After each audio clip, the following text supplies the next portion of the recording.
Hello, everyone, and welcome. Today we have the executive trainer Laz with IMAPP on prospecting with IMAPP training today. So thank you, Laz, for helping us out here, and you got it. Floor is yours. Thank you, everybody, giving me this opportunity, especially Marianne, setting this up for you guys to continuously give you the support that you guys need to be successful. Hope everybody's doing well this morning.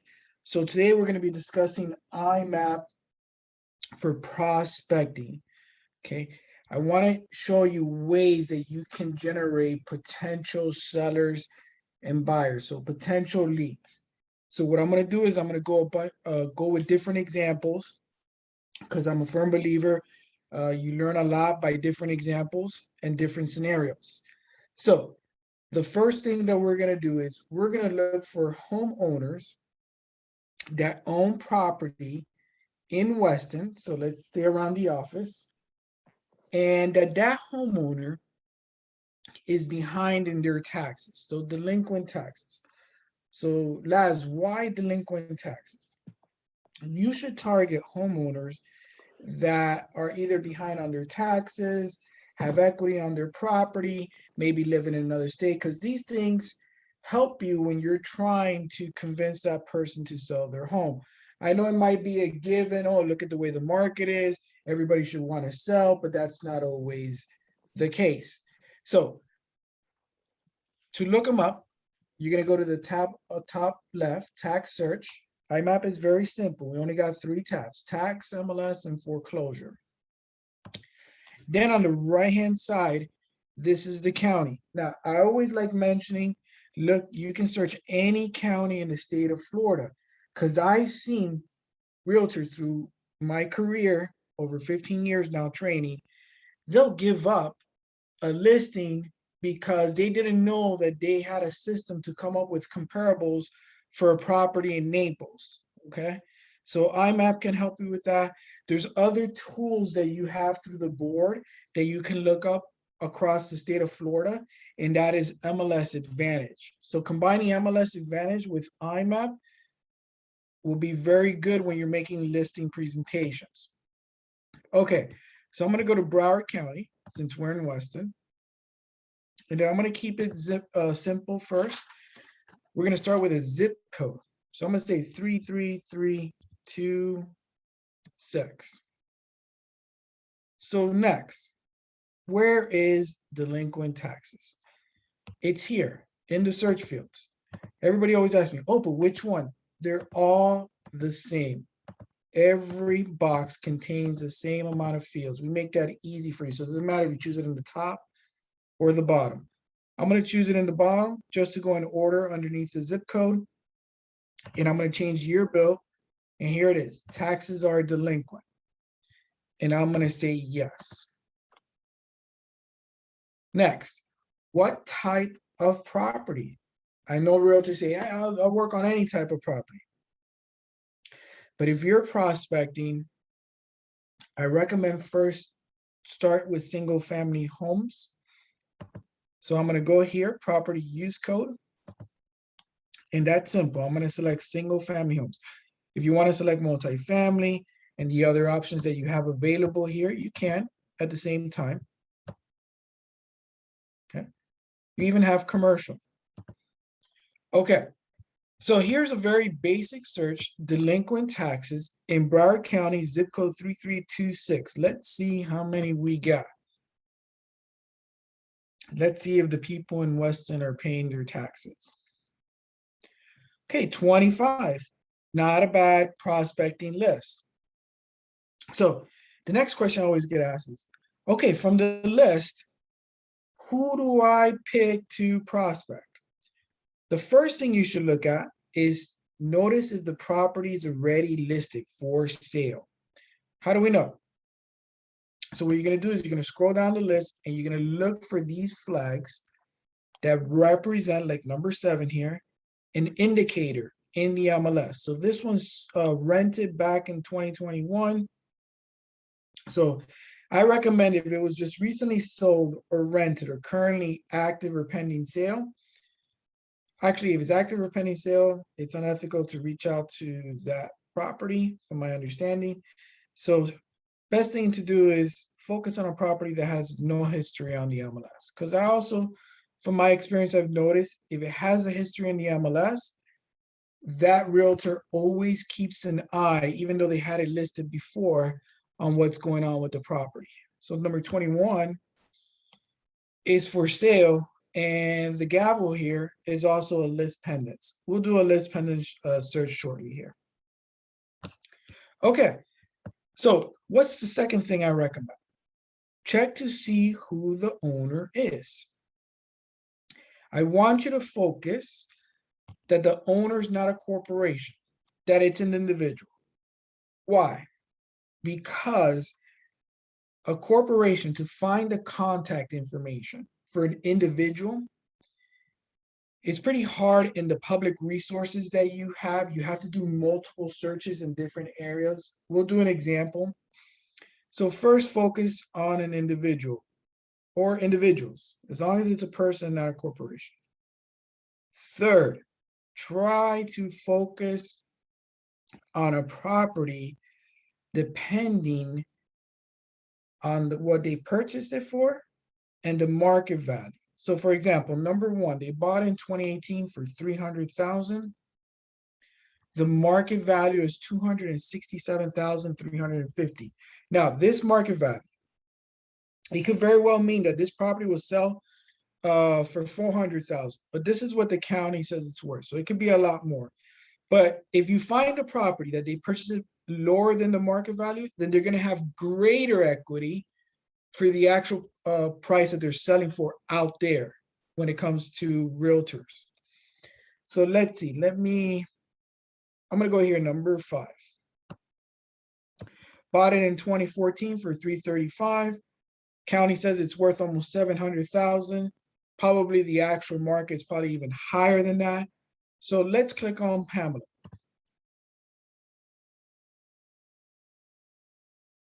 So notice right away here, you get a phone number from IMAPP. It's on the do not call list. Now, I always say, is there a system where I can look up phone numbers? There's a good website that I mentioned to you guys before, has nothing to do with IMAPP or the board. And it's called usphonebook.com. So you go to that website. And for example, if I wanted to look up Pamela Moreno, the best way is to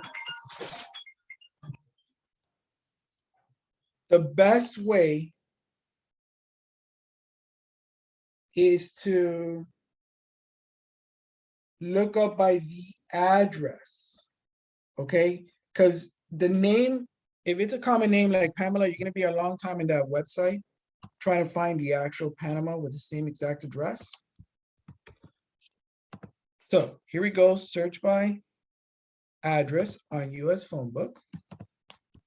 I'm just going to copy paste it. I'm going to remove the city, go to city here, put in Weston, state is Florida. Let's see what we got. We got 30 records, but we're looking for Pamela. Here she is. Second one on our list. How could we confirm that that's the Pamela that we're looking for? Look at this section here. Lives at. That means the current address. So let me see. Was that the address? Yes. So we're in the right place. So if you click on view all information, close the advertisement. Boom, you got a cell phone number, a direct line of communication with this person. Now, before you call any phone number, I always recommend check it with the do not call list. You have the national do not call list. And I know Florida has a do not call list. So let me open up Google here. Now, I do not guarantee the accuracy of this call list. So you should always try to double check it with the national do not call list before calling. So if I Google it, it's the first one, FDAC.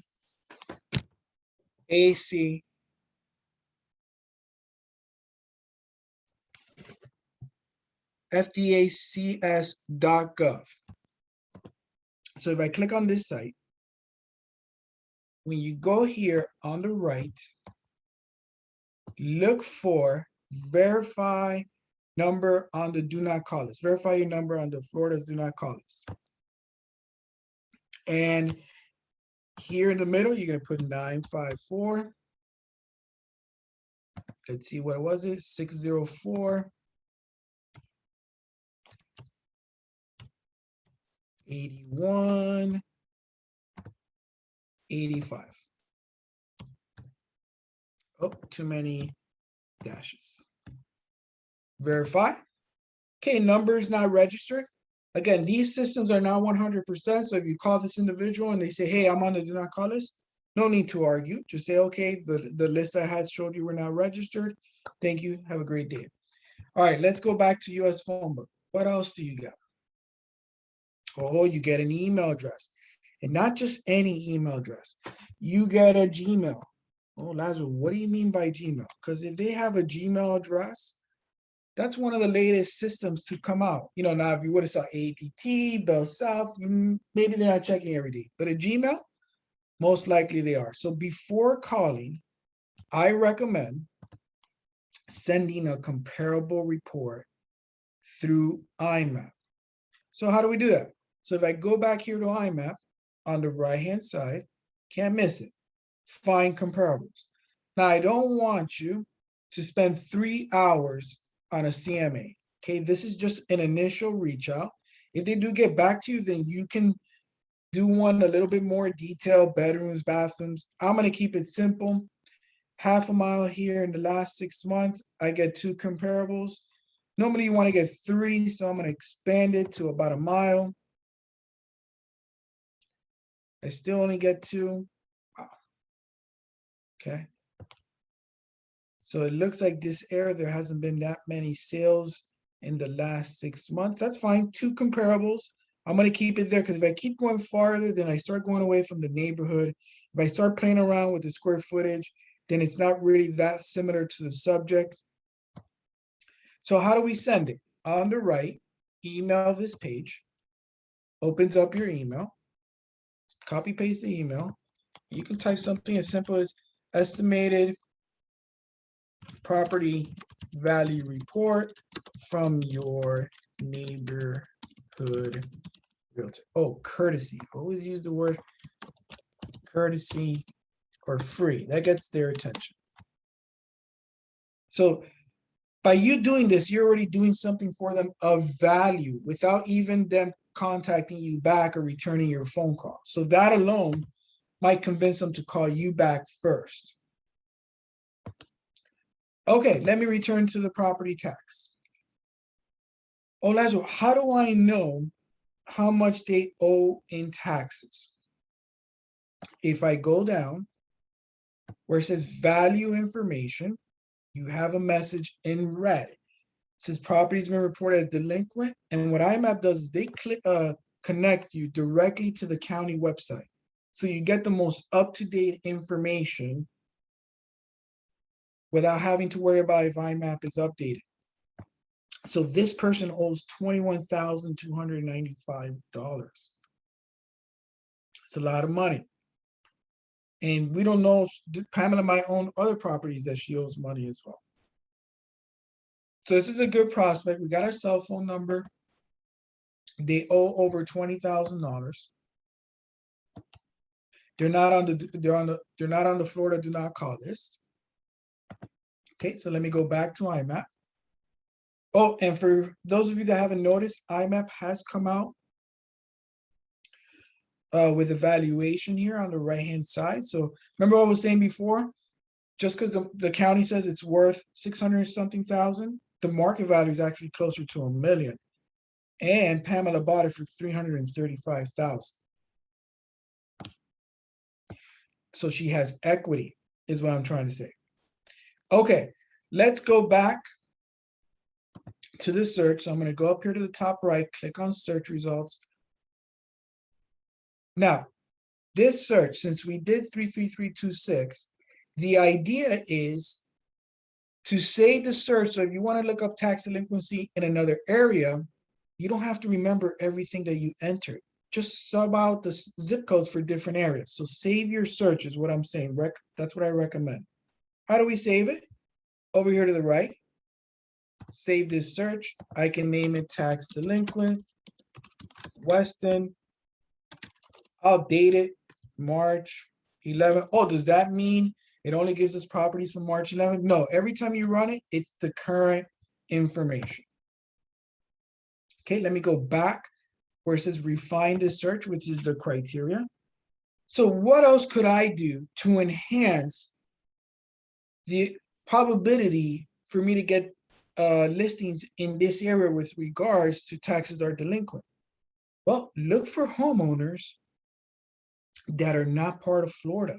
Because if they live in another state, yeah, we all think, oh, they could just go to Realtor and Zillow and get all the information. It's not the same as a local person here that knows the market. So how do we do that? Where it says owner name, I'll choose owner's Florida resident, and all you have to do is say no. So let's rerun the search. I get nothing for that zip code. Let's try another Weston zip code, 33327. Okay, I get 3 now. None of them are listed. Great. They're individuals, not a corporation. Great. Number 3 is in the process of being foreclosed. So foreclosed, lives in another state. Great time to send them a CMA. So let's work with the first one, Tamara Adams. Lives in Oak Creek, Colorado. So let me copy the address. Go back to US phone book, because it's called US phone book. You can search in any state. Oh, Lazaro, but I noticed US phone book has advertisements. You can't save the information. I'll give you a solution now at the end of the class.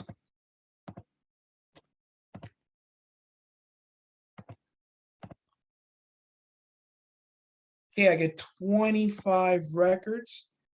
Here it is, Tamara Adams. Let's see if the address is correct, 30048.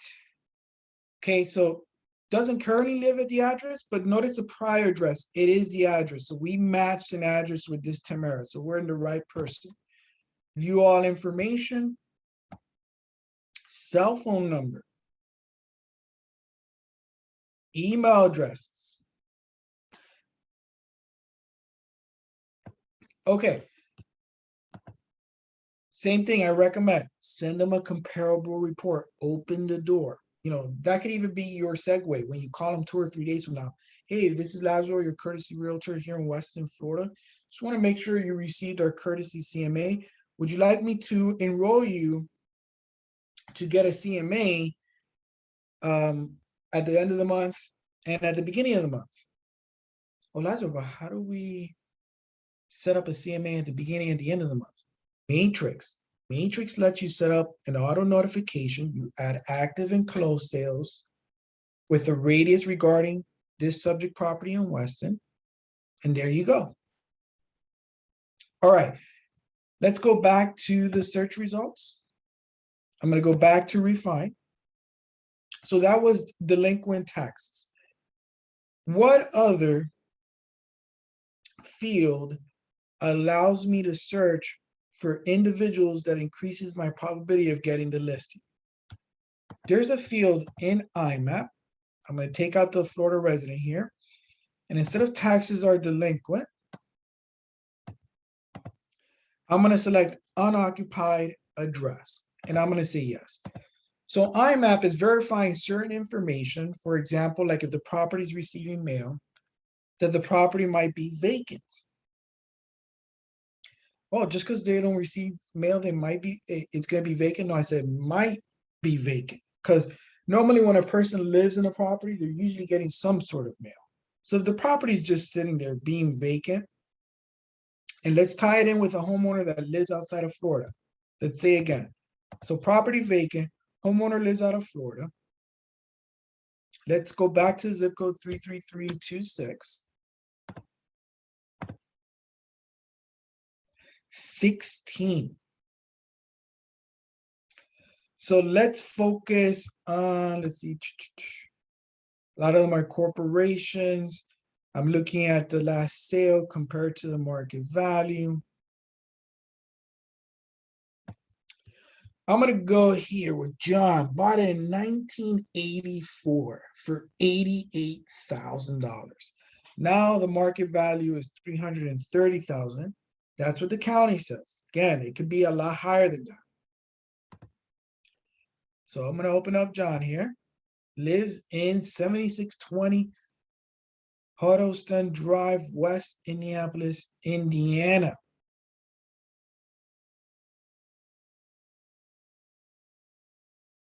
So, same steps. What you want to do is you want to grab the address. I know I've done it already a couple of times before, but the more examples that I show you, the easier it is for you to understand. So this is in Indianapolis.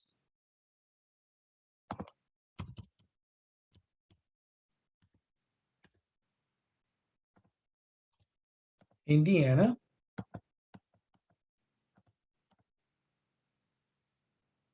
You got 8 records. The person's name was John Schwartz. Here he is. He's 88 years old. View all information.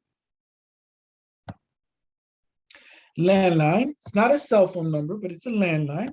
It's a phone number. And a Gmail. So John, even though being 88 years old, has a Gmail account. Not that saying that just because you're 88 years old, you won't check your email, but like I said, anybody has a Gmail. That's one of the more recent email options that have come out recently that tied into a lot of phones, so they're constantly being checked. All right. So we've looked up delinquent taxes, unoccupied address, how to search for owner that's out of the state. How about if I wanted to search for a specific state? See, we have a lot of individuals coming from California, New York, but what about the homeowners that live like in Ohio? And now they might say, hey, that property I have down in Florida might be a time to sell it now, because there's a lot of people from California, New York wanting to live in Florida, and I can get top dollar from my investment in Florida. So instead of owner's Florida resident, you could say owner state, Ohio. I can take out the unoccupied address and let's see if there's any homeowners from Ohio, Ellen and Weston. I get 3. Again, take a look to see if they have equity. Like number 1 here, bought it for $247,500. County says it's worth almost double. The actual market might even be higher than that. So you got Seal and Loretta James live in Cleveland, Ohio. So we're getting a lot of prospects in today's class. These are real prospects. There's no guarantee that you're going to get the listing, but out of state, delinquent taxes, we're getting cell phone numbers, landlines here. Again, what I recommend is go back to the search results and save the search, because in the future, if you want to change the state, all you do is have the search already with the criteria, single family and zip code, and switch it from Ohio to Tennessee, for example. Owner by state. Oh, once I save it, where do I find it? If I go up here to the top where it says new search, remember in the beginning where I chose the county? Right above it, here it is. My saved searches. So you just bring up the search. It's up to date. Oh, and this one that I said before, there is an option for owner country. I did this because an individual wanted to send out postcards to homeowners homeowners that live in Canada. Oh, can I just find their phone number in US phone book? No, it's US phone book. It's not, doesn't look for numbers in Canada. Oh, what do you mean postcards? Generating mailing labels. So we'll do it. New search. We'll say Broward. We're going to pick owner country. We're going to say Canada. Single family homes. And we're going to put the zip code in Weston, 33326. Search. Okay, we got 3. So if you wanted to do mailing labels, you go over here to the right, create mail labels. You always want to choose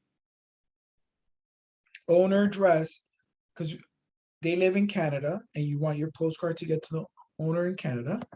And then I recommend over here where it says first line plus, you're going to replace the first line. It's going to say the current owner's name and it's going to say current resident. It'll say both because when they go deliver the postcard, if they say, oh, you know, that person doesn't live here, but it says current resident, they'll leave your postcard there at the property, from my understanding. Okay, further down. What type of paper do you buy at the store? 5160 is the recommended that you buy at the store. And then up here, down here on the bottom, you can save it as a Word or Excel, depending where you're going to do your postcards. So if you have a print shop, they might tell you, hey, send me the information in Excel. Okay. Office Depot might say, hey, upload it as a PDF. Okay, so you have the option here as a PDF. Oh, can I just write it that it's only 3? Yeah, if it's only 3, you can write it like we have here. But if you have like 20 or 30, yes, I get it. Sometimes writing it looks more personal, but I don't know about you. After I start writing, after 5 times, my A's don't look like the same A's. My R's don't look like the same. My Z's. So it all depends on your handwriting as well. So you put the paper in the printer, the 5160, and then you print your labels, you peel it off, and you put it on your postcard. All right. Let's keep it going. Let's say I wanted to look at a specific subdivision in Weston that might be behind on their taxes, or the homeowner lives in another state, like combining it with the examples that I've shown you. So far I've showed you how to look up by zip code. What IMAPP has really great is this subdivision here. Other systems, you have to type in the subdivision. I won't go into the names of them. You might have to put an asterisk, or if you didn't spell it correctly, not all the properties came up. So IMAPP makes it easier. Let's say I wanted to look up Savannah. I go here, the letter S should be in alphabetical order. Just saw it. Let me keep going. Here we go. There's quite a few. Let's just say, for an example, first one, Savannah PUD. Let's see, now I'm going to combine it with delinquent taxes. Say yes. I didn't get any. Let's try the other Savannah. There were a couple of them there. Must be a large community. I'm not too familiar with this part of Weston, so let's see. Oh, too fast.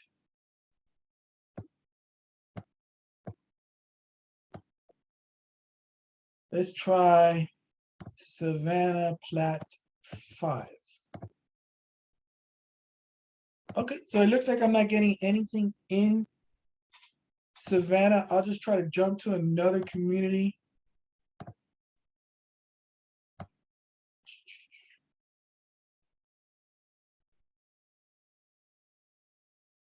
I think there's a community in Weston called Weston.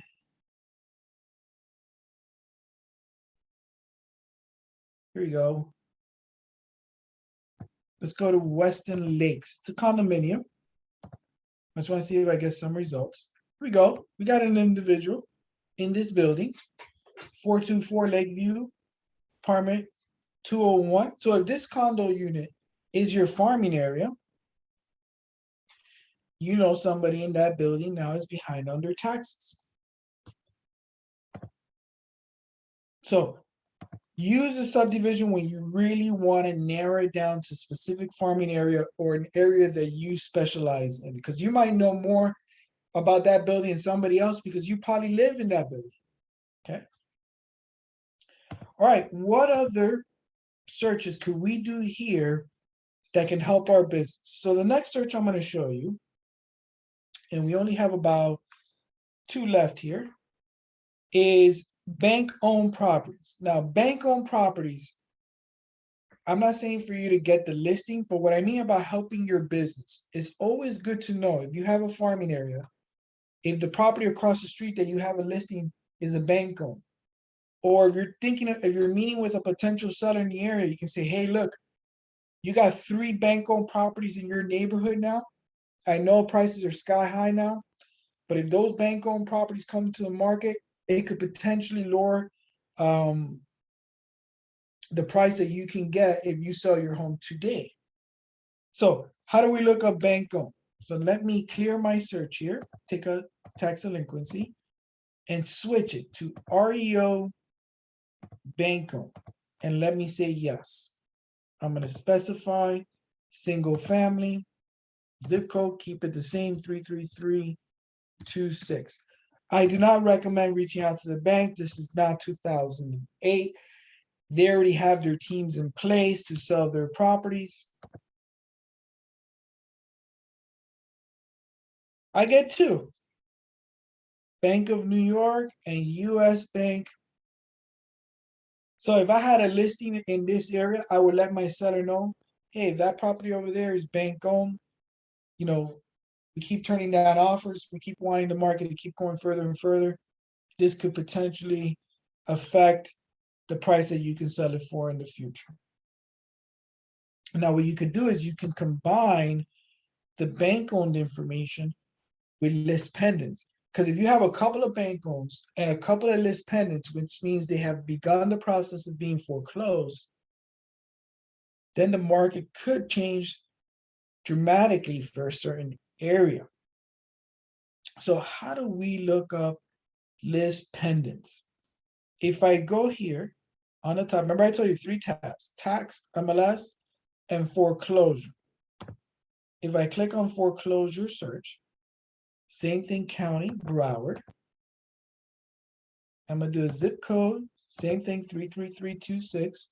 Now, I like getting a filing date, either recently in the last 6 months, or even 4, because that's when they started to remove the forbearance options in certain mortgage companies, or before the pandemic, because some individuals, if they were in list pendants before the pandemic, from my understanding, they were not preview to some of the options of forbearance.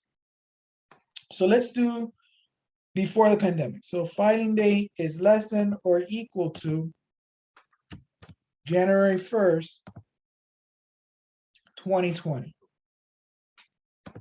I'm going to specify single family.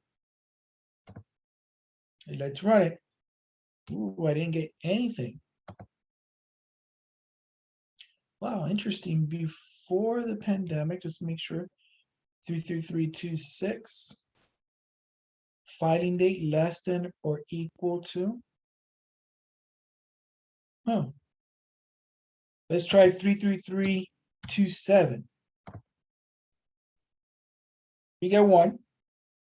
So it was the zip code.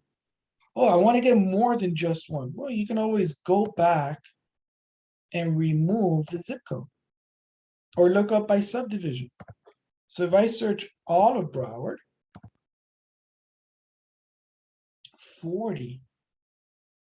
So 40 prospects. And then the same thing. Look to see here if it's a corporation or an individual. Check to see if the property is listed. So number 1, it's listed. Forget about it. Number 2, It's defendants are individuals and it's only two. It's not a corporation. So I'm going to open it up and do the same thing. Grab their address. And then you go to US phone book. Now, I don't recommend calling them up and say, hey, I noticed you were in list pendants before the pandemic. Don't do that.